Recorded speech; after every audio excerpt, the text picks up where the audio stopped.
নাহমাদুহু ওয়া নুসাল্লি আলা রাসূলিহিল কারীম আম্মা বা'দ ফাআউযু বিল্লাহি মিনাশ শাইতানির রাজীম বিসমিল্লাহির রহমানির রহিম ফাসআলু আহলায যিকরি ইন কুনতুম লা তা'লামুন সাদাকাল্লাহু মাওলানাল আযীম।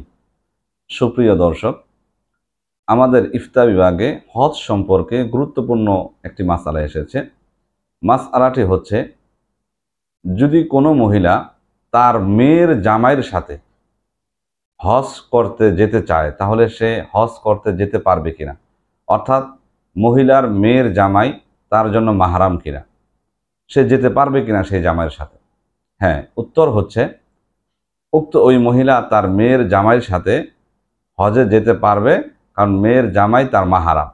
তবে এখানে একটি শর্ত হচ্ছে, যদি তার মেয়ের জামাইয়ের আগে কখনো চরিত্র এমন দেখা যায় যে শাশুড়ির সাথে পর্দার সাথে সে সাক্ষাৎ করে না, অথবা শাশুড়ির সাথে সে বেফাহেশ চলাফেরা করে, বেফাহেশ কথাবার্তা বলে, তাহলে এমন মেয়ের জামাইয়ের সাথে শাশুড়ির হজে যাওয়া জায়েজ নেই।